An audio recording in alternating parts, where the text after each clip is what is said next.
Zaka zitatu zapitazo mu mzinda wa Nzuzu ndi tawuni ya Ikwendeni mchigawo cha kumpoto, makastomala ambiri maderawa anali odandaula kamba ka vuto la madzi a ukhondo ngakhale kuti amaona kuti zipangizo zoperekera madziwo zinalipo.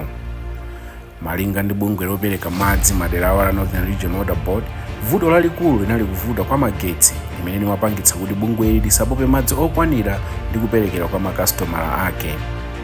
Koma kuyambira mchaka cha 2023 zinthu zinayamba kusintha pamene bungweli linayamba kugwiritsa ntchito mphamvu yochokera ku dzuwa popopa ndi kuperekera madzi kwa makastomala ake maderawa.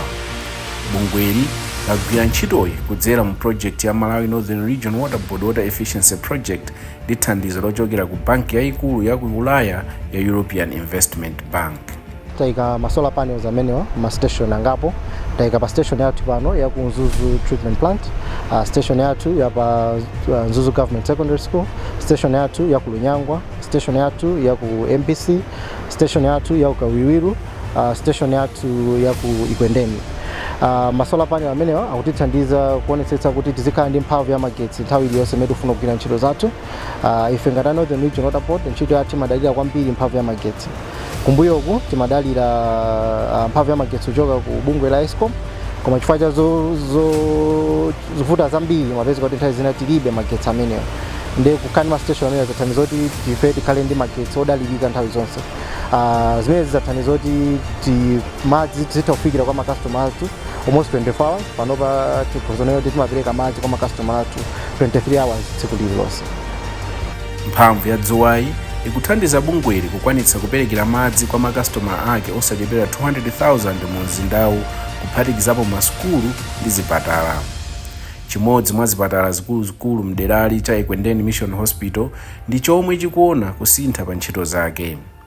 Chipatalachi chimathandiza odwala osachepera 70 tsiku lina lililonse. Smooth running of the hospital depends on the availability of water.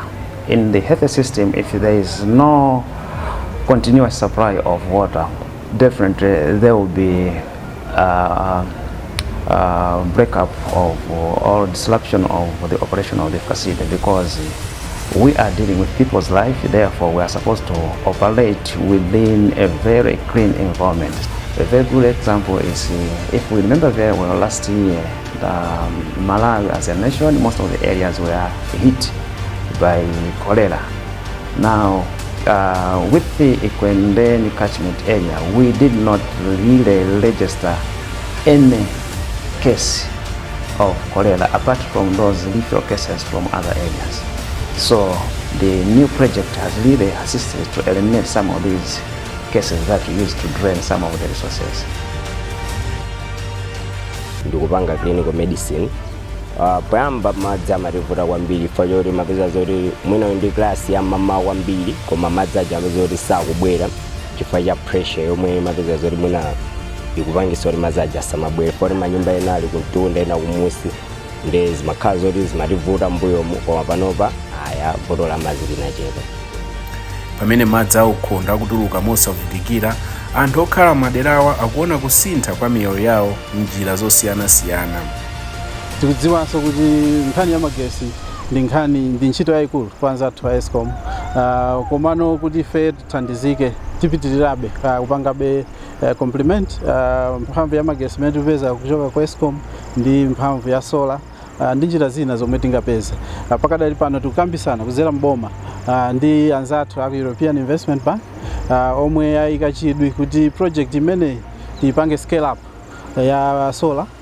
Tufunisisa kuti malo monse mmene tupampira madzi boma lililonse tiyikeko solar power kuti magesi a Eskom akatima tithe ku anthu apitirizebe kumwa madzi. Nkhani ya mphamvu ya magesi isakhale chipsinjo kuti anthu apeze madzi abwino. Mu mzinda wa Nzuzu ndi tawuni ya Ikwendeni, mphamvu ya dzuwa ikuthandizira kupititsa patsogolo chitukuko cha madzi ndi ukhondo maderawa ndi kuonetsetsa kuti anthu ali ndi madzi a ukhondo nthawi zonse. Iyi ndi mbali imodzi yokwanitsa masomphenya a boma oonetsetsa kuti Malawi aliyense akhale ndi madzi a ukhondo pofika chaka cha 2030.